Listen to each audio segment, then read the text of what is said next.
Have you ever wondered why you have trials in your life? I'm going to tell you why we have trials and why we need them. Have you ever heard the phrase, no pain, no gain?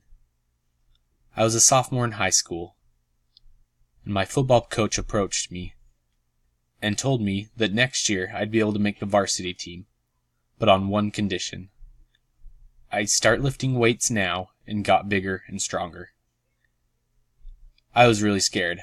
I had never lifted weights before, and the thought scared me. But that day after school, I headed to the weight room. Luckily, two of my older friends were there, and they took me under their wing, taught me a few things about weightlifting, and set me up with a routine. I enthusiastically went about lifting weights. My body was sweating, and my heart rate pumping. But it didn't seem hard to me. I felt like that I could do that every day, lift weights for the rest of my life. The next morning, I was in absolute pain. My chest and arms were on fire. I had learned a very valuable lesson. No pain, no gain.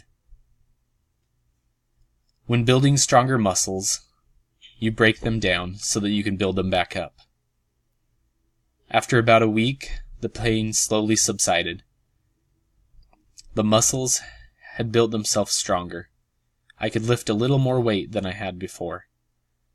This lesson I learned wasn't just about weightlifting. It taught me the very reason why we need trials in our life. Trials give us rewards. Take, for instance, the story of Job. It's found in the Bible, in the book of Job. He is described as a just and perfect man. Yet Satan is allowed to tempt him to try to deny Christ and God. First, Satan takes away his possessions and his house, and then he moves on to his family, killing them, and also causing Job to become sick, losing his health. So if you can imagine, he lost everything. Now, a lot of people would look at that and just curse Heavenly Father and die. But Job, through all this hard time and trial, still would not deny Christ. When the trial finally ended, Job received rewards a lot more than he had before. In Job 42:12, I quote, "So the Lord blessed the latter end of Job more than his beginning." He gained so many rewards from going through that trial and not failing. There is a story of a person who understands how trials shape us. It is the story of the blacksmith. It is by Linnell Waterman. It starts off with the blacksmith. He had just become a Christian, and things seemed to be getting worse for him from that moment. A friend of his stopped by, and sympathizing with him in some of his trials, he says to the blacksmith, "It seems strange that so many trials should come upon you when you became an earnest Christian." The blacksmith had thought of this before, and he pointed to some raw metal that he had near where he's working. He said, "You know what I do with this metal to shape it into horseshoes? I take it and I heat it until it is red hot, and then I pound it with a hammer unmercifully to shape it as I know it should be shaped. And this I do until it is that shape. Heat and hammer. Sometimes I find a piece that won't stand up under that.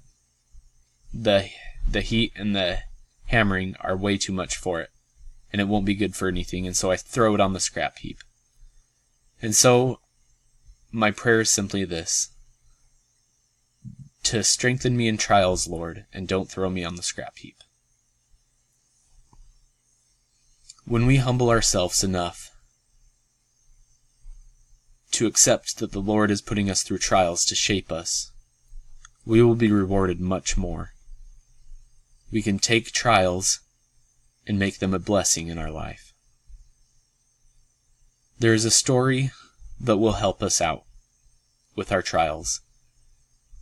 It is the story of The Race by Delbert L. Groberg. It's about young boys who are in a foot race. They start the race, and one boy is near the front, running, and just as he was thinking how proud his dad would be of him if he won, he slipped and fell. The crowd laughed, and the boy looked at the crowd. He saw his father's face, and the look clearly said, "Get up and win the race." And so he was only behind by a little bit, and so he got up, and he started running again. But soon his mind went faster than his feet, and he slipped and fell for a second time. Once again he looked back at the crowd and saw his father's face. He got up and started running for the second time. And just as he passed the 8th place boy and then the 7th place, he slipped and he fell again for the 3rd time. Now he was just going to sit there and do nothing. But then a voice came to him in his head, and I quote from the poem, "Get up," an echo sounded low, "get up and take your place.